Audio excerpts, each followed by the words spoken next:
Bueno, buenas tardes a todos y a todas. Nos volvemos a encontrar en esta videoclase para continuar trabajando los contenidos de la unidad número 5. Esta es nuestra última unidad de la materia y puntualmente vamos a trabajar sobre un autor que es Bunge, ¿sí? La semana pasada nosotros estuvimos trabajando sobre terapia cognitiva y estuvimos trabajando sobre la autora Judith Beck. En esta oportunidad vamos a trabajar sobre Bunge y otros dos autores, que son Gomar y Mandil, que son psicólogos de la UBA, trabajan en docencia universitaria en diversas universidades y también en la clínica hospitalaria en diversos hospitales de la provincia de Buenos Aires. ¿Qué capítulos vamos a trabajar para esta clase y para la siguiente videoclase? Vamos a trabajar el capítulo número 1, que es una introducción sobre las cuestiones que tienen que ver con el abordaje de niños, niñas y adolescentes. Y en el capítulo número 2, que va a formar parte de otra videoclase, se van a trabajar los conceptos básicos de la terapia cognitivo-comportamental en niños, niñas y adolescentes. Ahora bien, a mí me gustaría como retomar algunas cuestiones que fueron trabajadas o desarrolladas en la clase anterior, porque creo que nos va a permitir como tener un cuadro más integral de el abordaje terapéutico, independientemente de quien con quienes esté trabajando en este encuadre terapéutico, ¿no? Y cuando hablo de esto, hablo de adultos, niños, niñas y adolescentes. La semana pasada hablamos, cuando empezamos a hablar de lo que era la terapia cognitiva, puntualmente de la conceptualización cognitiva. Y lo que decíamos, y en este sentido he repetido estas conceptualizaciones que quiero que volvamos como a revisar juntos, es que había un primer contacto, que este primer contacto tiene que ver con la entrevista de motivo de consulta, y en este primer contacto el terapeuta empezaba a construir una conceptualización cognitiva del paciente, que es una conceptualización que se va a ir profundizando hasta la última sesión, a lo largo de la terapia cognitiva hasta la última sesión. Y concretamente cuando hablábamos de esta conceptualización, hablábamos de un marco o un encuadre al iniciar el abordaje con el paciente, ¿no? Podríamos decir un dispositivo terapéutico. Es un dispositivo que tiene un inicio, que tiene que ver con un primer encuentro con el paciente, y que justamente desde esta conceptualización le va a permitir al terapeuta empezar a comprender al paciente a través de algunas preguntas. Estas preguntas yo no las vamos a volver a tomar, ni las traje acá, porque no era relevante. Sí me parecía relevante que nos centráramos en esto de la conceptualización cognitiva, porque también da cuenta de este tipo de abordajes en relación al trabajo con niños, niñas y adolescentes. De esta forma, decíamos la clase pasada, el terapeuta establece, después de ir relevando un cuadro de situación a través de diversas preguntas, establece una hipótesis explicativa que es inicial, ¿sí? Y que justamente va a hablar de el trastorno psicológico particular. Y justamente va a ser esta hipótesis explicativa inicial la que se va a ir profundizando hasta la última sesión. Y que va a ir como marcando el recorrido del espacio terapéutico. De esta forma, decíamos, establece una hipótesis explicativa de cómo el paciente ha desarrollado su trastorno psicológico particular y da cuenta, esta hipótesis, de la siguiente información. ¿Cuáles son las creencias subyacentes y pensamientos? ¿Cómo ha sobrellevado sus creencias disfuncionales? ¿Qué aprendizajes y experiencias tempranas contribuyen a sus problemas actuales? ¿Qué mecanismos cognitivos, afectivos y conductuales ha puesto en práctica para afrontar sus creencias disfuncionales? Relación entre pensamientos, emociones y comportamientos. ¿Cómo se ve a sí mismo y a los demás? ¿Cómo percibe su mundo personal y su futuro? ¿Qué factores de tensión contribuyeron a sus problemas psicológicos o interfirieron con su capacidad para resolverlos? De esta manera, lo que decíamos también es que justamente el modelo cognitivo es la base de la terapia cognitiva, porque justamente lo que sostiene La terapia cognitiva es esta hipótesis de que las percepciones de los acontecimientos influyen sobre las emociones y los comportamientos de las personas. Entonces, en este modelo cognitivo, el terapeuta continuamente va conceptualizando y reformulando esta hipótesis inicial y que justamente tiene que ver con ir pudiendo comprender de manera más puntual y específica, ¿no? Esta cuestión de poder relacionar en el malestar del paciente y en lo que le sucede al paciente, poder relacionar los pensamientos, las emociones y el comportamiento. Bien, también habíamos visto los principios de aplicación de la terapia cognitiva. Y Beck lo que decía en su material teórico es que si bien digamos, cada terapia cognitiva se adapta y adquiere la particularidad que es propia de cada paciente, ¿no? Atender a la diversidad de cada paciente, hay como una estructura de la terapia cognitiva que se mantiene como estable y se va como cumpliendo más allá de la particularidad que vaya tomando en función de lo particular y singular de cada paciente, vuelvo a repetir. Los vamos a traer estos principios porque cuando vayamos desarrollando la clase van a ver que en líneas generales, estos también se mantienen estables en el abordaje con niños, niñas y adolescentes, y me parecía interesante que los podamos como volver a nombrar. Bueno, el primero era se fundamenta en una formulación dinámica del paciente y sus problemas planteados, requiere de una sólida alianza terapéutica, hablábamos en ese momento de un vínculo empático, enfatiza la colaboración y la participación activa del paciente, se orienta a objetivos y focaliza problemas determinados, se va a centrar en el aquí y el ahora, el tratamiento de los pacientes se encuadra en los problemas actuales y las situaciones específicas que alteran al paciente, es educativa porque tiene como por objeto enseñar al paciente a ser su propio terapeuta y pone el énfasis en la prevención de recaídas, tiende a ser limitada en el tiempo, y acá se hablaba entre 4, 14 sesiones o extenderse 2 años o más, y en ese momento decíamos, bueno, tiene un tiempo, ¿sí? Independientemente que va a ser el tiempo que necesite y requiera cada paciente.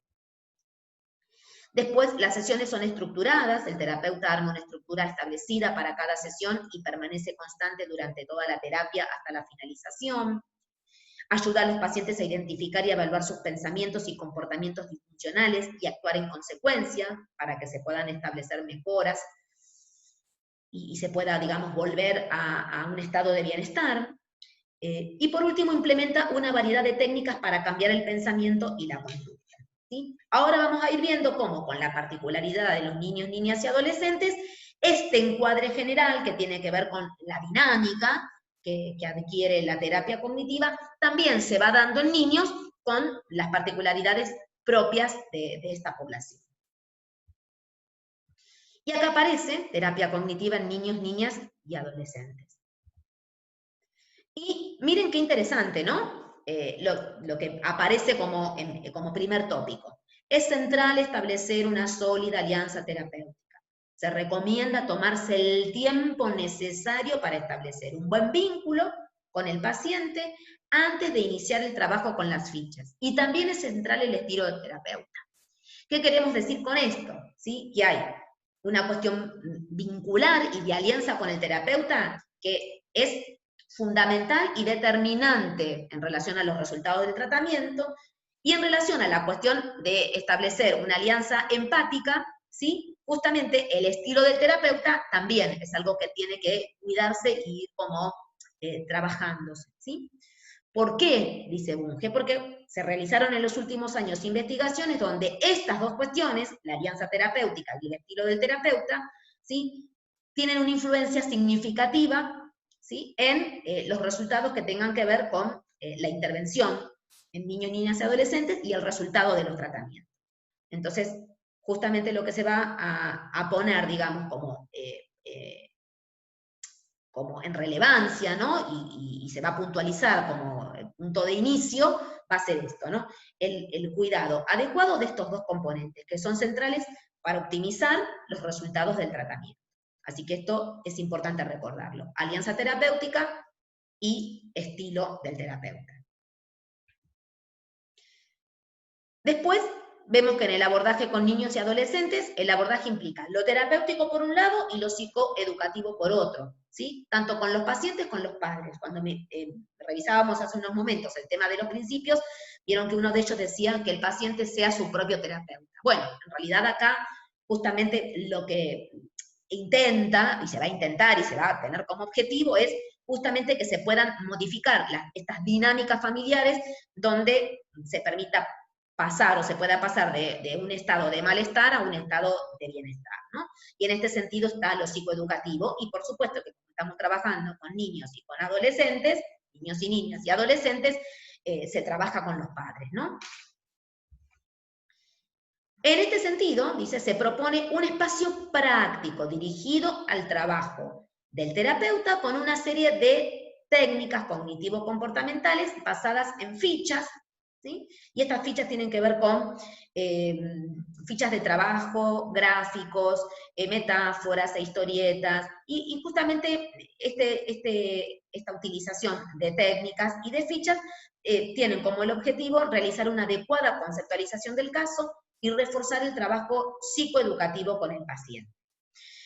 Lo que considera Bunge es que, a diferencia, ¿no?, del trabajo con el adulto, que es básicamente desde el lenguaje, ¿no?, y trabajar con el lenguaje y la comunicación, Bunge va a decir que no es suficiente, ¿sí? Es decir, en el trabajo con adultos se puede dar un espacio dinámico, un espacio terapéutico dinámico, trabajando solamente con el lenguaje, pero dice que en el abordaje con niños y adolescentes no es suficiente. Digamos, el recurso del lenguaje, que es un recurso valiosísimo, central y fundamental, requiere además del acompañamiento del trabajo con estas fichas para que se pueda generar ese espacio interactivo de participación del niño, de la niña y el adolescente, y que permita justamente el desarrollo y el entrenamiento de las habilidades necesarias para lograr los cambios terapéuticos, ¿no? Y acá sí hay en este sentido como alguna diferencia. También se trabaja con tareas con los adultos, pero bueno, acá está como la especificidad de trabajar como con este recurso que tiene como el objetivo de que sea un recurso lúdico, ¿no? Y que se presente como una situación más de juego, y que le dé como esta cuestión dinámica que motive, y que invite a la participación. Y ahora acá vamos a nombrar esto que tiene que ver con las dimensiones que se trabajan en el espacio terapéutico con niños. Y tienen que ver con una, que es comprender el problema, la 2, que es con solucionar el problema, y la 3, con mantener el problema, ¿sí? Si bien, digamos, se trabaja con estas dimensiones, también tiene que ver con una similitud en relación al trabajo con el adulto, ¿no? Que el adulto puede identificar cuál es su problema, que puede identificar la relación que hay justamente entre sus pensamientos, las emociones y el comportamiento, y sobre qué cuestiones tiene que trabajar para justamente evitar recaídas, ¿no?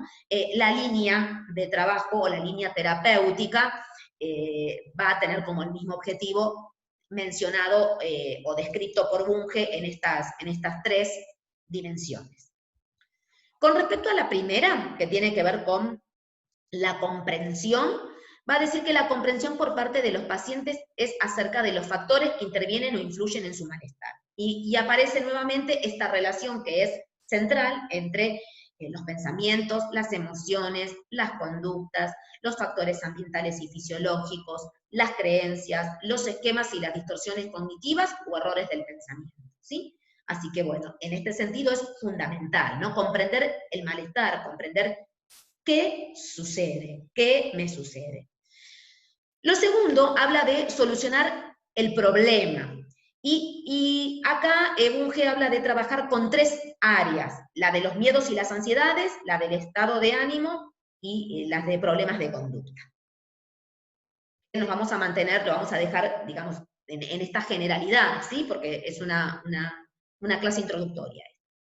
Y aparece el tercer punto, o la tercera dimensión, que tiene que ver con mantener la solución, y que justamente esto va a apuntar a reforzar los logros alcanzados Y se van a realizar actividades en las que el paciente consolida lo aprendido por medio de cuentos, publicidades, dibujos o actuaciones, donde va a poder poner en palabras, ¿no? Esto de poder comprender qué me sucede implica poder explicarlo. El paciente puede explicar a los otros qué le sucede, cómo superar las dificultades que él superó y qué cosas debería seguir realizando y qué cosas no debería hacer para mantener estos logros y que no se generen recaídas.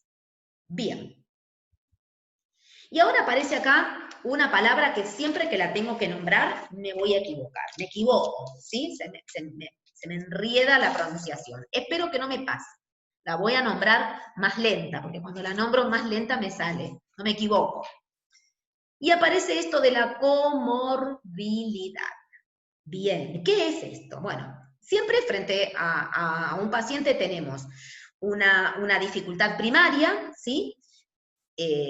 Un trastorno primario, podemos decir, y trastornos asociados. De esto se trata, ¿sí? O sea, más de unas cuestiones en esta situación del paciente. Y justamente lo que va a decir Bunge es que esto aparece, ¿sí?, en relación a los trastornos en niños, niñas y adolescentes. Hay un trastorno que es primario, ¿sí? Es el trastorno que define la situación del paciente, pero a estos trastornos se le suman otros secundarios, otros trastornos asociados. Entonces, puntualmente lo que va a decir Bunge es que en relación a los adolescentes, si bien, ¿sí?, en relación al punto 2, se trabaja con áreas que tienen que ver con miedos y ansiedades, estado de ánimos y problemas de conducta, cuando hablamos de comorbilidad, hablamos de que generalmente en los adolescentes se presentan estas tres cuestiones, no se presentan miedos y ansiedades, se presentan cuestiones que tienen que ver con el estado de ánimo y cuestiones que tienen que ver con problemas de conducta. Por ahí más la incidencia de uno que otro, pero aparecen los tres, por lo cual muchas veces, o generalmente, en las intervenciones con los adolescentes se trabajan técnicas, si bien estas técnicas están diferenciadas en relación a estas temáticas, muchas veces la opción del terapeuta en función de esta cuestión de la comorbilidad hace que se trabajen y se integren y se arme, digamos, como una propuesta de trabajo más integral. También lo que va a decir Bunge es que en las intervenciones con los adolescentes es recomendable seleccionar las técnicas para que pueda asimilar con mayor facilidad el adolescente de acuerdo a su personalidad, es decir, la particularidad que tenemos todos, pero además la particularidad que implica trabajar con la población adolescente. Sobre todo, dice Bunge, tratar de seleccionar técnicas donde el adolescente no pueda asociar estas fichas o estas tareas y actividades con fichas, no las pueda asociar con tareas escolares, ¿no?, que generalmente dan como mucha resistencia al momento de realizarlas. Acá también, digamos, en adultos también se trabajan con tareas y con cuestiones que tiene que traer el paciente entre una sesión y la otra. Acá tienen que ver con propuestas más recreativas quizás y más desde el orden de trabajar con aquellas cuestiones que tienen que ver, decíamos, con técnicas que generen motivación y que por sobre todas las cosas no se asocien como con tareas escolares que no facilitan, digamos, el proceso terapéutico. Y por último, como para ir cerrando la clase, porque bueno, como dijimos al inicio, es una clase breve esta e introductoria, en relación a las cuestiones más centrales y básicas terapéuticas que se van a desarrollar en la siguiente clase. Estas técnicas que se trabajan en el espacio terapéutico, es necesario adaptarlas a la narrativa particular de cada paciente, y esto sí aplica para adolescentes y para niños y niñas. ¿Qué hablamos con la narrativa particular de cada paciente? Bueno, justamente esto que por ahí también mencionaba Beck, de que si bien en la terapia cognitiva hay principios que son, digamos, básicos, y cuando hablamos de básicos, de que son, digamos, lo que definen el encuadre de la dinámica de la terapia cognitiva, y que se repiten y que tienen que ver con el estilo terapéutico, con el estilo de la terapia cognitiva, ¿no?, cómo se define esta terapia cognitiva. Por supuesto que estas técnicas y estas cuestiones que se tienen en cuenta, en los principios también se hablaban de que las sesiones eran estructuradas, son planificadas, ¿no es cierto?, y que se van, digamos, repitiendo y se van cumpliendo con ese encuadre de la misma manera. Más allá de que hay cuestiones que son de encuadre y son estructurales en relación a la terapia cognitiva, también las técnicas que vienen con un desarrollo, estas técnicas no vienen como cómo se deben aplicar, como trabajan, como suceden con dinámicas de juegos y con otras técnicas, siempre tienen como que adaptarse a la narrativa particular de cada paciente. ¿Qué queremos decir con la narrativa particular de cada paciente? Queremos decir que se tienen que adaptar a la diversidad del paciente, a la particularidad del paciente, ¿sí? Aquellas cuestiones que tienen que ver con lo que trae como propio y que también va a tener que ver con el modo en que este paciente transita su trastorno y transita su malestar. Bueno, de esta manera damos por finalizada esta clase introductoria que tuvo como objetivo poder articular, digamos, aquellas cuestiones que tienen que ver con la terapia cognitiva, ya sea en el abordaje de adultos, en el abordaje de niños y niñas y en el abordaje de los adolescentes. Así que espero que terminen muy bien el día y nos estamos viendo. Muchísimas gracias.